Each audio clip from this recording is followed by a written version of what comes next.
Hi hello ನಮಸ್ತೆ welcome to Ramesh Ammani blogs. ನಾವಿವತ್ತು ತೊಂಡೆಕಾಯಿಯಿಂದ ಒಂದು ಬ್ಯೂಟಿಫುಲ್ ರೆಸಿಪಿ ಮಾಡ್ತಾ ಇದ್ದೀವಿ. ಸೊ ಇದು ತುಂಬಾ ಟೇಸ್ಟಿಯಾಗಿರುತ್ತೆ, ಸಿಂಪಲಾಗಿ ಆ್ಯಂಡ್ ಕ್ವಿಕ್ಕಾಗಿ ಮಾಡ್ಬೋದು. ಆರೋಗ್ಯಕ್ಕಂತೂ ತುಂಬಾ ಬೆನಿಫಿಟ್ಸ್ ಇದೆ. ಸೊ ಏನೆಲ್ಲ ಬೆನಿಫಿಟ್ಸ್ ಇದೆ ಆ್ಯಂಡ್ ಟಿಪ್ಸ್ ಎಲ್ಲ ಏನೇನು ಫಾಲೋ ಮಾಡಬೇಕು ನಾನು ನಿಮಗೆ ಹೇಳ್ತಾ ಹೋಗ್ತೀನಿ. ಈ ವಿಡಿಯೋನ ಕೊನೆ ತನಕ ಎಲ್ಲೂ ಸ್ಕಿಪ್ ಮಾಡ್ದಿರ ನೋಡಿ.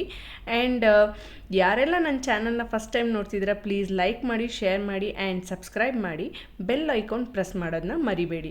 ಸೊ ಇಲ್ಲಿ ನಾನು ತೊಂಡೆಕಾಯಿನ ಅರ್ಧ ಕೆಜಿಯಷ್ಟು ತೊಗೊಂಡಿದ್ದೀನಿ. ಸೊ ಈ ಒಂದು ತೊಂಡೆಕಾಯಲ್ಲಿ ನಾನು 5ರಿಂದ 6 ಪೀಸ್ಗಳಾಗಿ ಕಟ್ ಮಾಡ್ಕೋತೀನಿ. ನೀವು 4 ಪೀಸ್ ಥರನಾದರೂ ಕಟ್ ಮಾಡ್ಬೋದು ಅಥವಾ 5ರಿಂದ 6 ಪೀಸ್ ಆದರೂ ಕಟ್ ಮಾಡ್ಕೋಬೋದು. ಮಧ್ಯದಲ್ಲಿ ಹೋಲ್ಡ್ ಮಾಡಿ ನಾನು ಈ ಥರ ಉದ್ದುದ್ದುಗೆ ಹೆಚ್ಚಿ ಇಟ್ಕೊಳ್ತಾ ಇದ್ದೀನಿ.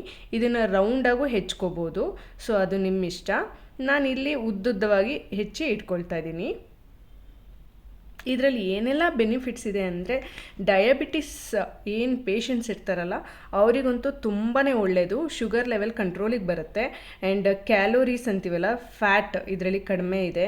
And potassium, calcium, vitamin C, iron, B12 and fibre content ತುಂಬಾ ಇದೆ. ಸೊ ಯೂಸ್ ಮಾಡೋದನ್ನ ಮರಿಬೇಡಿ, ಎಲ್ಲರೂ ಯೂಸ್ ಮಾಡಿ. ಆರೋಗ್ಯಕ್ಕೆ ತುಂಬಾ ಬೆನಿಫಿಟ್ಸ್ ಇದೆ. ಸೊ ಇದು ಯೂಸಸ್ ಕೂಡ ಏನಪ್ಪ ಅಂದರೆ asthma and skin infections, protection from allergies ಅಂತಲೂ ಹೇಳ್ಬೋದು. ಸೊ ತೊಂಡೆಕಾಯಿ ತುಂಬಾ ಒಳ್ಳೆಯದು ಆರೋಗ್ಯಕ್ಕೆ. ಇದರಲ್ಲಿ ಟಿಪ್ಸ್ ಏನಪ್ಪ ಅಂತಂದರೆ ಹೆಚ್ಚಿಟ್ಕೊಂಡಿರೋಂಥ ತೊಂಡೆಕಾಯಿಗೆ 1 ಟೇಬಲ್ ಸ್ಪೂನಷ್ಟು ಉಪ್ಪು ಹಾಕ್ಬಿಟ್ಟು ಅದನ್ನು ಕೈಯಲ್ಲಿ ಕಲಿಸ್ಕೋಬೇಕಾಗತ್ತೆ. ಈ ಥರ ಕಲಿಸ್ಕೊಂಡಾಗ ಲೋಳೆ ರಸ ಅನ್ನೋದೇನಿರುತ್ತಲ್ಲ ಅದು ಬಿಟ್ಕೊಳ್ಳುತ್ತೆ. ಈಗ ನೀವು ಬೆಂಡೆಕಾಯಲ್ಲೂ ಲೋಳೆ ರಸ ಹೇಗೆ ನೀವು ತೆಗಿತೀರಲ್ಲ, ಸೊ ಹಾಗೇ ಇದರಲ್ಲಿ ತೊಂಡೆಕಾಯಲ್ಲೂ ಇರುತ್ತೆ. ಸೊ ಇದನ್ನು ಸ್ಕ್ವೀಸ್ ಮಾಡ್ತಾಯಿದ್ರೆ ಅದರಲ್ಲಿರೋ ಅಂಥ ಲೋಳೆ ರಸ ಬರುತ್ತೆ. ಇದನ್ನು ನಾವು ವಾಶ್ ಮಾಡಿ ತೆಗೆದಿಟ್ಕೊಳ್ಬೇಕಾಗತ್ತೆ. ಒಬ್ರೊಬ್ರು ಇಷ್ಟಪಡ್ತಾರೆ, ಒಬ್ರೊಬ್ರು ಲೋಳೆ ರಸ ಇದ್ದರೆ ಇಷ್ಟಪಡಲ್ಲ.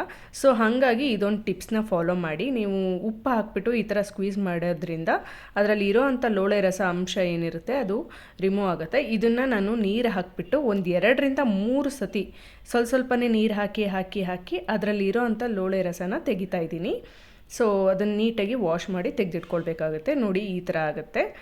ಇದಾದಮೇಲೆ 2 ಮೀಡಿಯಮ್ ಸೈಜ್ದು ಈರುಳ್ಳಿ ತೊಗೊತಾ ಇದ್ದೀನಿ. ದಪ್ಪದಾಗಿ ಹೆಚ್ಕೊಂಡ್ಬಿಟ್ಟು ನಾನು ಇದನ್ನು ಚಾಪರಿಗೆ ಹಾಕ್ಕೊಂಬಿಟ್ಟು ಸ್ಮಾಲಾಗಿ ಕಟ್ ಮಾಡ್ಕೊತೀನಿ. ಸೊ ಇದು ಅನ್ನಕ್ಕೂ ತುಂಬಾ ಟೇಸ್ಟಿಯಾಗಿರುತ್ತೆ, ರುಚಿಯಾಗಿರುತ್ತೆ. ಒಬ್ರೊಬ್ರು ಅನ್ನ ಸಾಂಬಾರು ತಿನ್ನೋಕ್ಕೆ ಬೇಜಾರಾಗೋರಿಗೆ, ಸೈಡ್ಸ್ ಬೇಕು ಅನ್ನೋರಿಗೆ ಈ ಥರ ಪಲ್ಯ ಮಾಡ್ಕೊಂಡು ತಿನ್ಬೋದು. ಚಪಾತಿಗೂ ಅದ್ಭುತವಾಗಿರುತ್ತೆ. ಆ್ಯಂಡ್ ಇಲ್ಲಿ 7ರಿಂದ 8 ಬೆಳ್ಳುಳ್ಳಿನ ಜಜ್ಜಿಟ್ಕೊಂಡೆ. ಟೊಮೊಟೊ ಯೂಸ್ ಮಾಡೋರು ಹಾಕೋಕ್ಕೆ ಇಷ್ಟಪಡೋರು ಹಾಕ್ಬೋದು, ಹಾಕಿಲ್ಲ ಅಂದರೂ ನಡೆಯುತ್ತೆ. ನಾನಿಲ್ಲಿ 1 ಟೊಮೊಟೊನ ಸಣ್ಣದಾಗಿ ಹೆಚ್ಚಿ ಇಟ್ಕೊಳ್ತಾ ಇದ್ದೀನಿ.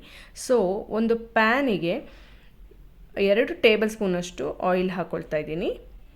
ಇದು ಸ್ವಲ್ಪ ಕಾದ ನಂತರ ಇದಕ್ಕೆ ಸಾಸಿವೆ 1 ಟೇಬಲ್ ಸ್ಪೂನು, ಜೀರಿಗೆ ಒಂದು ಅರ್ಧ ಟೇಬಲ್ ಸ್ಪೂನು, ಆಮೇಲೆ ಬೆಳ್ಳುಳ್ಳಿ ಏನು ಜಜ್ಜಿಟ್ಕೊಂಡಿದ್ವಲ್ಲ ಅದನ್ನು ಸೇರಿಸ್ಕೊತಾ ಇದ್ದೀನಿ. ಅದಾದಮೇಲೆ ಸಣ್ಣದಾಗಿ ಹೆಚ್ಚಿಟ್ಕೊಂಡಿದ್ವಲ್ಲ ಆ ಹೆಚ್ಚಿಟ್ಕೊಂಡಿರೋ ಅಂಥ ಈರುಳ್ಳಿನ ನಾನು ಇಲ್ಲಿಗೆ ಸೇರಿಸ್ತಾ ಇದ್ದೀನಿ. ಅದನ್ನು ಒಂದು 2 ಸೆಕೆಂಡ್ ಫ್ರೈ ಮಾಡ್ಕೊಡೋಣ.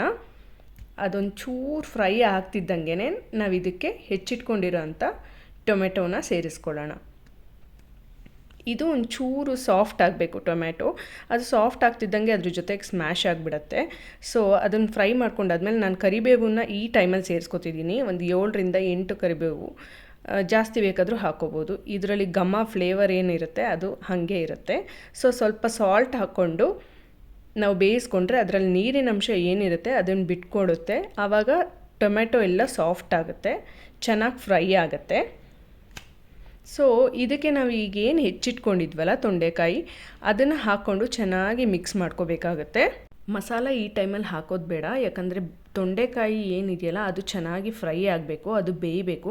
ಒಂದೊಂದು ಟೈಮ್ ಮಸಾಲ ಹಾಕಿದಾಗ ಅದು ತರಕಾರಿಗಳು ಬೇಯಲ್ಲ. ಸೊ ಇದು ಒಂದು 10 ನಿಮಿಷನಾದರೂ ಬೇಯಿಸ್ಕೋಬೇಕು. ಮಧ್ಯದಲ್ಲಿ ತೆಗೆದುಬಿಟ್ಟು ಕೈ ಆಡಿಸ್ತಾ ಇರಿ, ಇಲ್ಲಾಂದರೆ ತಳ ಹೊತ್ತು ಬಿಡುತ್ತೆ. ಸೊ ಈ ಥರ ಕೈ ಆಡಿ ಮಿಕ್ಸ್ ಮಾಡ್ಕೋತಾ ಇರಿ. ಒಂದು 10 ನಿಮಿಷ ಚೆನ್ನಾಗಿ ಬೇಯಿಸ್ಕೊಂಡ್ರೆ ನಿಮಗೆ ಗೊತ್ತಾಗುತ್ತೆ, ಅದ್ರ ಕಲರ್ ಸ್ವಲ್ಪ ಚೇಂಜ್ ಆಗುತ್ತೆ, ಬೆಂದಿರೋದು ಗೊತ್ತಾಗುತ್ತೆ. ಬಟ್ ಅದು ಕ್ರಿಸ್ಪಿನೆಸ್ ಅಂತೂ ಇದ್ದೇ ಇರುತ್ತೆ, ಕ್ರಂಚಿ ಇದ್ದೇ ಇರುತ್ತೆ ತಿನ್ನೋಕ್ಕೆ. ಸೊ ಬೆಂದಿಲ್ಲ ಅಂತ ಅಂದ್ಕೋಬೇಡಿ, ಅದು ತೊಂಡೆಕಾಯಿ ಹಾಗೆ ಕ್ರಂಚಿಯಾಗಿ ಕ್ರಿಸ್ಪಿಯಾಗಿ ಚೆನ್ನಾಗಿರುತ್ತೆ. ಸೊ ತಿನ್ನೋಕ್ಕೆ ತುಂಬಾ ಚೆನ್ನಾಗಿರುತ್ತೆ. ಸೊ ಇದೆಲ್ಲ ಆಗ್ತಾ ಇದ್ದಂಗೆ ಇದಕ್ಕೆ ಸ್ಪೈಸಸ್ನ ಮಿಕ್ಸ್ ಮಾಡಬೇಕಾಗತ್ತೆ. ಸೊ ಈಗ 1 ಟೇಬಲ್ ಸ್ಪೂನಷ್ಟು ಚಿಲ್ಲಿ ಪೌಡರ್ ಖಾರ ಪುಡಿ, ಅರ್ಧ ಟೇಬಲ್ ಸ್ಪೂನಷ್ಟು ಧನಿಯಾ ಪುಡಿ, 1/4 ಟೇಬಲ್ ಸ್ಪೂನಷ್ಟು ಅರಿಶಿಣದ ಪುಡಿ, 1 ಟೇಬಲ್ ಸ್ಪೂನಷ್ಟು ಗರಂ ಮಸಾಲ, ರುಚಿಗೆ ತಕ್ಕಷ್ಟು ಉಪ್ಪು ಸೇರಿಸ್ಕೊತಾ ಇದ್ದೀನಿ. ನಾನಿಲ್ಲಿ 1 ಟೇಬಲ್ ಸ್ಪೂನಷ್ಟು ಸಾಲ್ಟ್ ತೊಗೊಂಡಿದ್ದೀನಿ, ಉಪ್ಪು ತೊಗೊಂಡಿದ್ದೀನಿ. ನೀವು ಎಷ್ಟು ರುಚಿಗೆ ಬೇಕಾಗುತ್ತೆ ಅಷ್ಟು ತೊಗೋಬೋದು. ಸೊ ಇದೆಲ್ಲ ಒಂದು ಚೆನ್ನಾಗಿ ಮಿಕ್ಸ್ ಮಾಡ್ಕೊಳ್ಳೋಣ. ಎಲ್ಲ ಮಸಾಲಗಳು ಹೊಂದಬೇಕು. ಅದೇನು ನಾವು ಟೊಮೆಟೊ ಸ್ಮ್ಯಾಶ್ ಮಾಡಿರೋದು, ಆಮೇಲೆ ಮಸಾಲ ಹಾಕಿರ್ತೀವಲ್ಲ ಅದೆಲ್ಲದು. ಸ್ವಲ್ಪ ಉಪ್ಪು ಕಡಿಮೆ ಅನಿಸ್ತು, ಸೊ ಸ್ವಲ್ಪ ಸೇರಿಸ್ಕೊಂಡೆ ನಾನು. ಈ ಥರ ಚೆನ್ನಾಗಿ ಮಿಕ್ಸ್ ಮಾಡಿಕೊಂಡು ಸ್ಪೈಸಸ್ಸಿಂದು ಹಸಿ ವಾಸನೆ ಇರುತ್ತೆ ಅದೆಲ್ಲ ಹೋಗಬೇಕು. ಅದು ಹೋದರೆ ಚೆನ್ನಾಗಾಗುತ್ತೆ. ಒಂದು 2 ನಿಮಿಷ ಲಿಡ್ ಕ್ಲೋಸ್ ಮಾಡೋಣ. ಲಿಡ್ ಕ್ಲೋಸ್ ಮಾಡಿ ಬೇಯಿಸ್ಕೊಂಡ್ರೆ ಇದು ಚೆನ್ನಾಗಿ ಫ್ಲೇವರ್ ಕೂಡುತ್ತೆ. ನೋಡಿ ಈ ಥರ ಆಯಿಲ್ ಸೈಡಲ್ಲೆಲ್ಲ ಬಿಟ್ಟಿದೆ. ಸೊ ಇಲ್ಲಿಗೆ ಚೆನ್ನಾಗಿ ಫ್ಲೇವರ್ ಎಲ್ಲದೂ ಚೆನ್ನಾಗಿ ಮಿಕ್ಸ್ ಆಗಿದೆ. ಸೊ ಇದಕ್ಕೆ ನಾನು ಕೊತ್ತಂಬರಿ ಸೊಪ್ಪನ್ನು ಸಣ್ಣ ಸಣ್ಣದಾಗಿ ಹೆಚ್ಚಿ ಕಟ್ ಮಾಡಿ ಇಟ್ಕೊಳ್ತಾ ಇದ್ದೀನಿ. ಇದಕ್ಕೊಂದು ಸ್ವಲ್ಪ ಮಿಕ್ಸ್ ಮಾಡಿಕೊಂಡ್ರೆ ನಮ್ಮ ತೊಂಡೆಕಾಯಿ ಪಲ್ಯ ರೆಡಿ ಆಗೋಗುತ್ತೆ. ತುಂಬಾ ಟೇಸ್ಟಿಯಾಗಿರುತ್ತೆ. ಅನ್ನದ ಜೊತೆ, ಚಪಾತಿ ಜೊತೆ, ರೊಟ್ಟಿ ಜೊತೆ ಅದ್ಭುತವಾಗಿರುತ್ತೆ. ಮಿಸ್ ಮಾಡಿಬಿಡಿ, ಟ್ರೈ ಮಾಡಿ. ಡಯಾಬಿಟಿಸ್ ಪೇಷಂಟ್ಸ್ ಏನಿರ್ತಾರಲ್ಲ, ಡಯಾಬಿಟಿಕ್ ಪೇಷಂಟ್ಸ್, ಅವರಿಗಂತೂ ತುಂಬಾ ಒಳ್ಳೆಯದು. ಅವ್ರು ಇದನ್ನು ತುಂಬಾ ಹೆಚ್ಚಾಗಿ ತಿನ್ನಬೇಕು ಅಂತಲೇ ಹೇಳ್ತೀನಿ. ಸೊ ನೋಡಿ ಪ್ಲೇಟಿಗೆ ಸರ್ವ್ ಮಾಡ್ಕೋತಾ ಇದ್ದೀನಿ. ಎಷ್ಟು ಚೆನ್ನಾಗಿದೆ. ಟೇಸ್ಟು ಅಂತೂ ಅಷ್ಟು ಚೆನ್ನಾಗಿತ್ತು. ತಿಂತಾಯಿದ್ರೆ ಕರುಮ್ ಅಂತ ಇತ್ತು. ಅಷ್ಟು ಕ್ರಿಸ್ಪಿಯಾಗಿತ್ತು ಪಲ್ಯ. ಸೊ ಇದನ್ನು ಒಂದು ಸತಿ ಮಾಡಿ ಟ್ರೈ ಮಾಡಿ ಕಮೆಂಟ್ ಮಾಡಿ ತಿಳಿಸಿ. ಸೊ ಯಾರೆಲ್ಲ ನನ್ನ ಚಾನಲ್ ನೋಡ್ತಾ ಇದ್ದರೆ ಪ್ಲೀಸ್ ಲೈಕ್ ಮಾಡಿ, ಶೇರ್ ಮಾಡಿ ಆ್ಯಂಡ್ ಸಬ್ಸ್ಕ್ರೈಬ್ ಮಾಡಿ. ಬೆಲ್ ಐಕಾನ್ ಪ್ರೆಸ್ ಮಾಡೋದನ್ನ ಮರಿಬೇಡಿ. ಸೊ ಎಲ್ಲರೂ ಟ್ರೈ ಮಾಡಿ ನೋಡಿ ಹೇಗಿತ್ತು ಅಂತ ಮಿಸ್ ಮಾಡ್ತಾರೆ ಹೇಳಿ. ಸೊ ಎಲ್ಲರಿಗೂ thank you so much. Bye.